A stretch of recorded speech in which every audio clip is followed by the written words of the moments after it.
Hello, everybody. My name is Isaiah Lawrence, and welcome back to week 7 of Quarantine Worship. Today's topic is kind of important, really important, as I want to talk about when we crumble as Christians, when we crumble as the rock we're supposed to be for other people to stand on, to put their burdens on. What do we do, right? So, without any further ado, let's get into it with a quick prayer. Dear God, we thank you for this wonderful day we have. Thank you for allowing us to rest and relax, because we all have jobs, we all have school, and that is very important to all of us. I pray that as they're starting to open up more of the country, you may keep the people safe. I hope that you may flatten the curve in each of the states. And if not, if we do end up getting an increased infectious rate, that you may keep those people safe and comforted, right? And allow them to hopefully recover. Please help a cure to be made for this soon, so we can all get back to our regular lives. And thank you for all the wonderful things you've done for us. Allow me to get into the word and understand it. In your name, amen. So, we know as Christians that we're supposed to take on the burdens of other people, right? Galatians 6, verse 2 says so. Right? And here we have it. I'm sure I'll put this cape right there. So, carry each other's burdens, and in this way, you will fulfill the law of Christ. So Christians are known, or I hope we are known, to be people you can trust. People that when it really gets down to it, they can count on us to be there for you, right?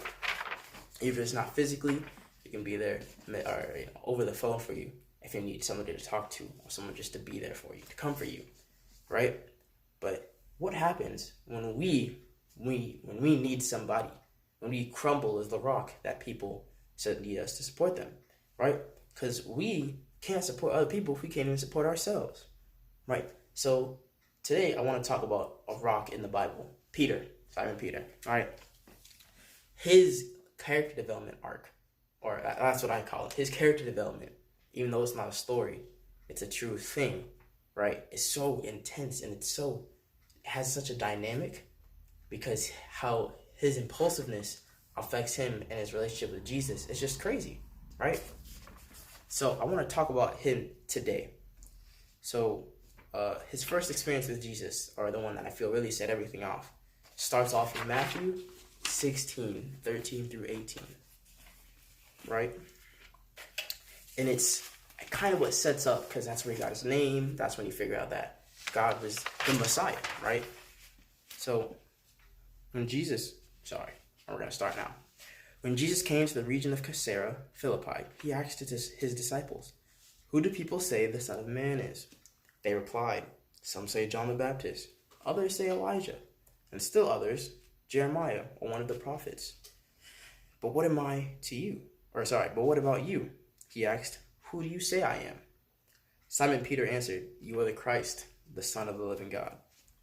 Jesus replied, "Blessed are you, Simon, son of Jonah, for this was not revealed to you by any man, but by my Father in heaven. And I will tell you that you are Peter, and you are a rock, Peter. And on this rock I will build my church, and the gates of Hades will not overcome it. I will give you the keys of the kingdom of heaven. Whatever you bind on earth will be bound in heaven, and whatever you loose on earth will be loosed in heaven." Right? So here we have they're setting off of their relationship, because God expects a lot out of Peter. And Peter obviously wanted to arise to that task, right?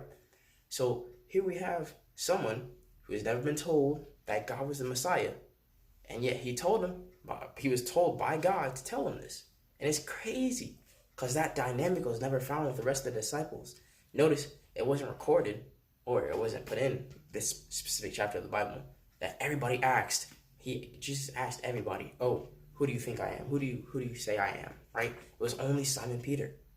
And Simon Peter was given his nickname, the Rock, that the church will be built on him, and nothing will be able to faze him or faze his church as a matter. Right? So here we have this progression, and eventually it expands, right? So you have the time Jesus walking on water and in storms where it could obviously kill people, take lives. Peter was the only one who had the faith to go out there. Of course, that faith didn't last long, and he did fall in the water when trying to walk out there after a few steps. But eventually, God came for him and rescued him, because he never wanted to scold him, He just said, why didn't you trust me the way I trust you? You should have faith in me. So that's probably a big event that helped impact their relationship.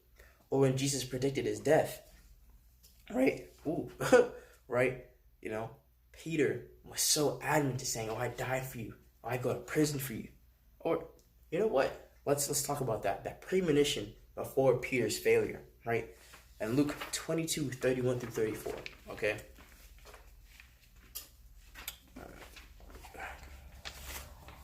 Right here.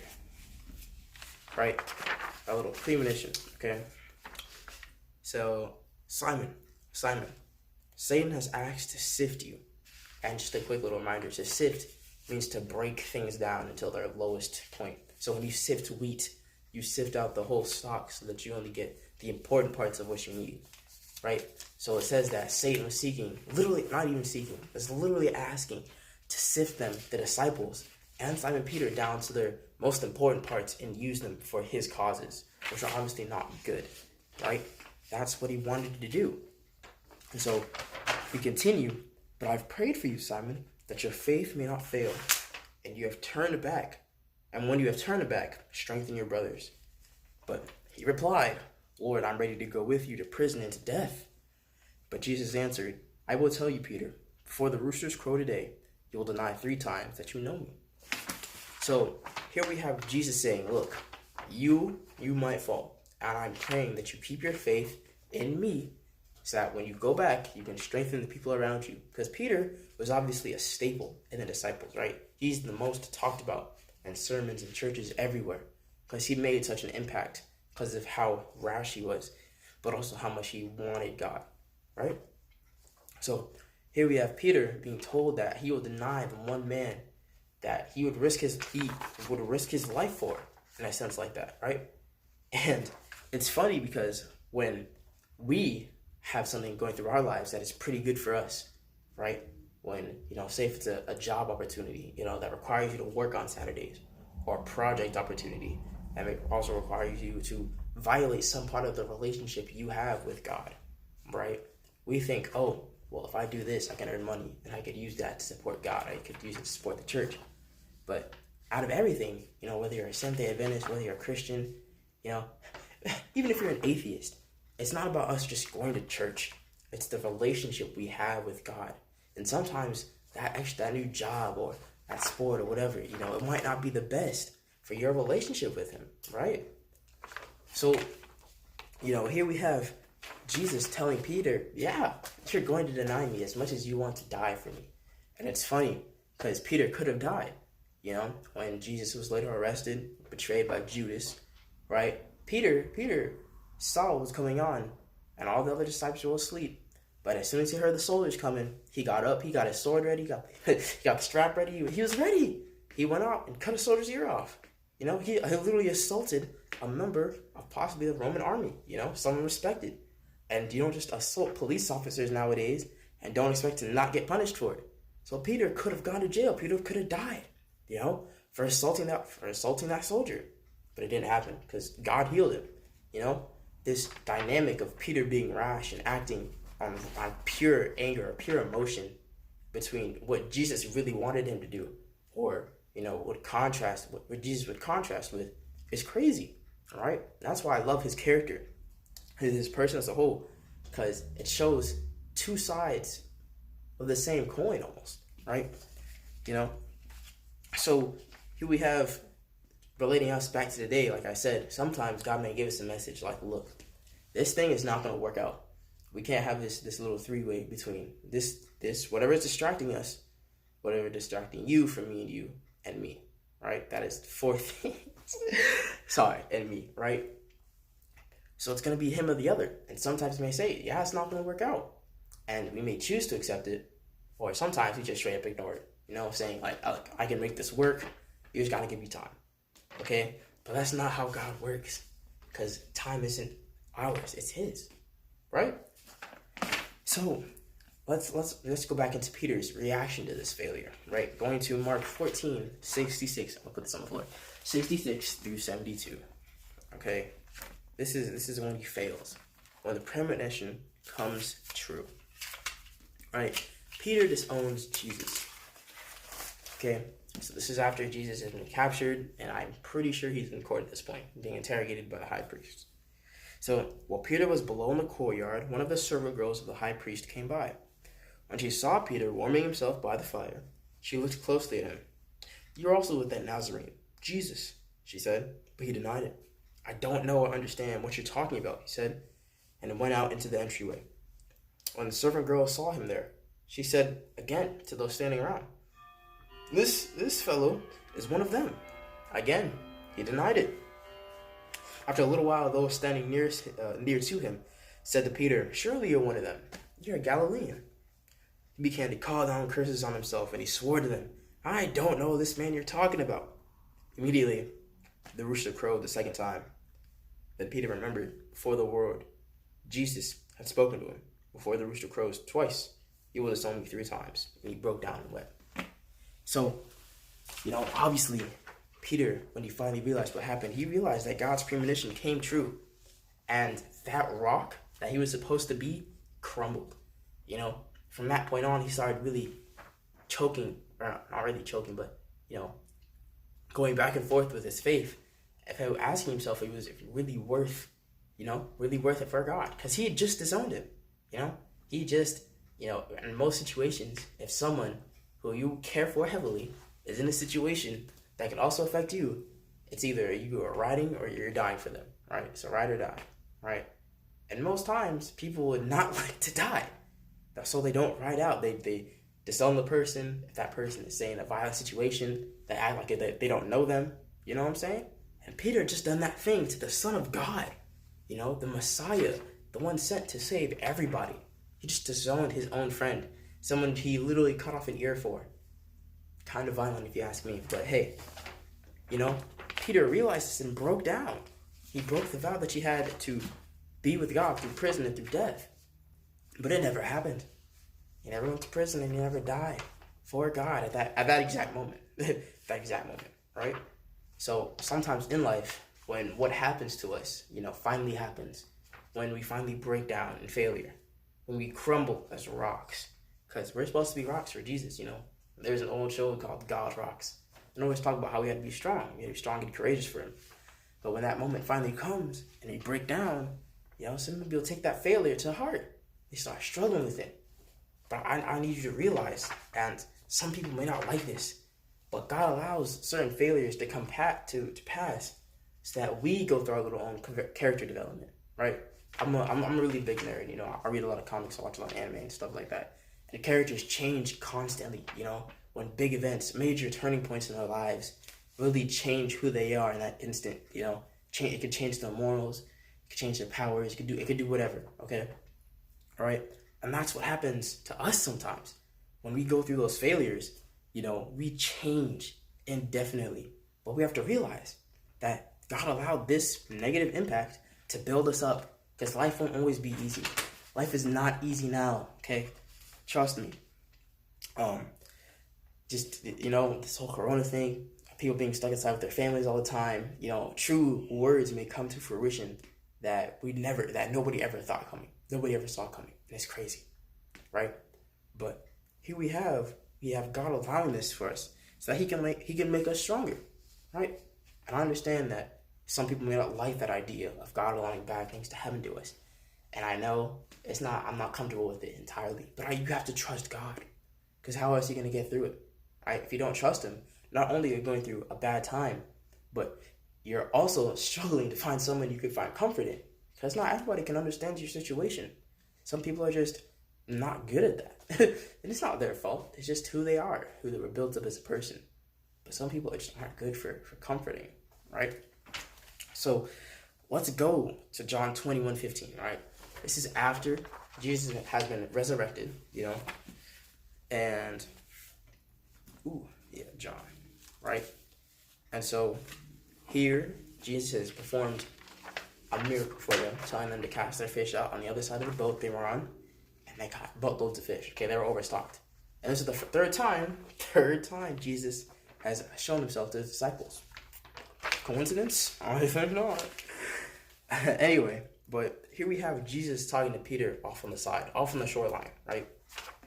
When they had finished eating, Jesus said to Simon Peter, "Simon, son of John, do you truly love me more than these?" "Yes, Lord," he said. "You know that I love you." Jesus said, "Feed my lambs." Easy as that. Again, Jesus said, "Simon, son of John, do you truly love me?" He answered, "Yes, Lord, you know that I love you." Jesus said, "Take care of my sheep." The third time he said to him, "Simon, son of John, do you love me?"